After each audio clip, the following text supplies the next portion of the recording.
Welcome back to The Bible is Art, where we explore the literary artistry of the Bible. And in this week, we're exploring the art of Deuteronomy.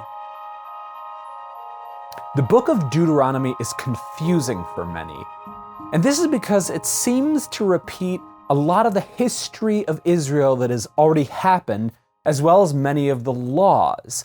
I mean, there's another copy of the Ten Commandments, and the title of the book itself means second law. But there are important differences between the first occurrence of these stories and laws and the second. And when you understand the differences, you'll understand the art and the genius of Deuteronomy. First, by the time we get to Deuteronomy, Moses has lived, breathed, and applied God's law for 40 years, wandering, leading his people in the wilderness. God's words have become Moses' bones. It's like the difference between being so fluent in a language that you can understand poetry, shades of connotation, and subtle allusions, and being a beginner, having to look up every word.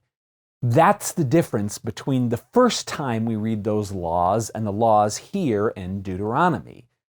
So far from being a simple repetition of the law, Deuteronomy is a master exposition of a lifetime of living and loving the law.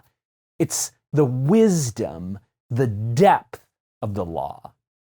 Second, Deuteronomy is the final speeches of Moses. And this is significant because up to this point in the Bible, it is by far the longest direct speech from a character. The last large section that was one character's extended speech was the book of Leviticus. Leviticus is almost entirely God's direct speech.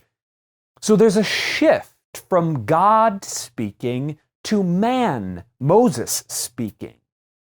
The last time the laws were listed, it was God speaking them in Exodus and Leviticus. The second time they're repeated or explained, here it is a man, Moses, explaining them. Notice there's been a progression from God doing all the explaining to Moses. God is growing up his people. You see, God taught our forefathers, then they teach their children, and the children teach their children, and so on and so forth. And with each passing on of God's word, the understanding of his word gets deeper and richer. And we see the first deep passing on here. Okay, so now to the book. Deuteronomy is designed in three major speeches with an introduction and a conclusion. In the first section, Moses retells Israel's story, but only part of it. And there's an important principle here. Whenever there is a seeming repetition in the Bible, pay attention to the details, the specific words the author uses, what he chooses to include and exclude from the story, because all those details will clue you into the real meaning of the repetition.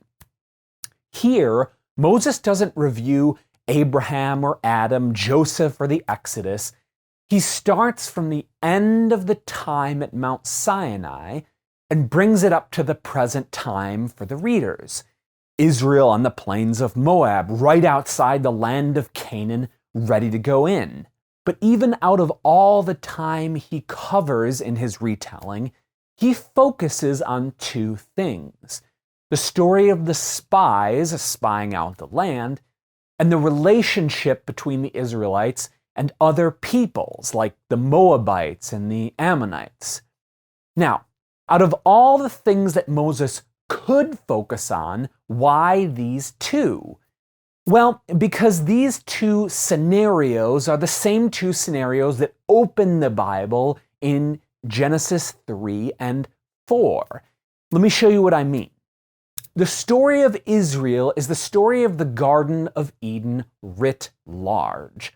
So just as you have a son of God, Adam, who was given a law and a land, and he disobeyed and was kicked out, So Israel, God's son, is given laws and land and disobeys and is kicked out, what we call exile.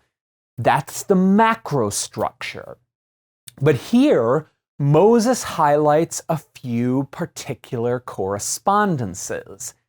Israel is brought to the edge of the land and God instructs them to take it, but they refuse. This is the inverse of the garden where they were told to not take and they took. Well, then after, God says, fine, you can't have the land. Then the Israelites want to take it, but they're now disallowed and they are defeated when they try to take it. The same sin as in the garden, taking something that is not theirs. The next series of episodes recalled in Deuteronomy has to do with the interactions between different peoples during the 40 years of wandering in the desert. And interestingly, Moses will tell them that some of these people are their brothers. For instance, in Deuteronomy 2, Moses says, "You are about to pass through the territory of your brothers, the people of Esau who live in Seir, and they will be afraid of you, so be careful. Do not contend with them." This corresponds to the next episode after the sin in the garden, Cain and Abel, a brother-brother conflict. James B. Jordan has pointed out this pattern. The first sin in the Bible is a sin against God, and the second sin is a sin against a brother. And this is the same pattern in Deuteronomy. The first sin is a sin against God in not taking and then trying to take the land. The next scenes have to do with brother-brother conflict, how you relate to your neighbor. So in this section, Moses wants to remind the second generation coming out of Egypt to not duplicate those original sins against God and neighbor, but to instead love God and neighbor. Well, in the second and main section, chapters 4:44 through chapter 26, there are a collection of laws, but not a random collection of laws. They are an artful and wise collection of laws. You see, these laws are organized around the Ten Commandments.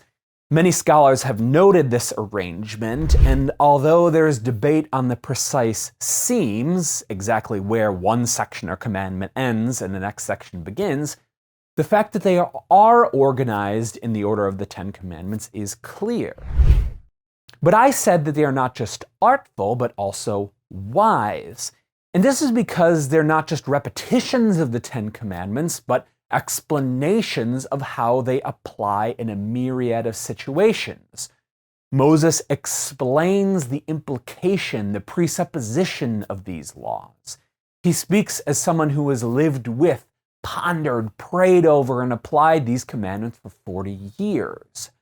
Bernard Bell provides a wonderful summary of Deuteronomy's application of the different Ten Commandments. For instance, in the section about the fifth commandment, honoring father and mother, Moses applies it to not just your own father and mother, but also respecting authorities. Or commandment 8, you shall not steal, applies also to property violation. Well, after the explanation of the law, in the next section, chapters 29 and 30, Israel renews their covenant, and God says, like Adam, He is placing good and evil before them, and they are to choose the good. In the last section of the book, chapters 31 through 34, Moses will speak two poems. Once again, just like there's two poems at the beginning of the Bible. The first poem will be to Israel from Moses, like Adam's poem about his wife when she is created. And the second poem is a blessing on the people that will foretell their future, just like God's poem in Genesis 3 about the future of Adam and Eve, and about how one day God will give a son who will crush the head of the serpent. Once again, the story of the garden writ large. In the final chapter, Moses will die, being barred from entering the land. And once again, just like in Genesis, God had put two angels with flaming swords guarding the way back into the land. So here, the leader must die in order for Israel to enter back into the land to be with God. So far from being a simple retelling of Israel's story, Moses crafts it in subtle ways to bring to the surface things that were below. And that, my friends, is why the Bible is art.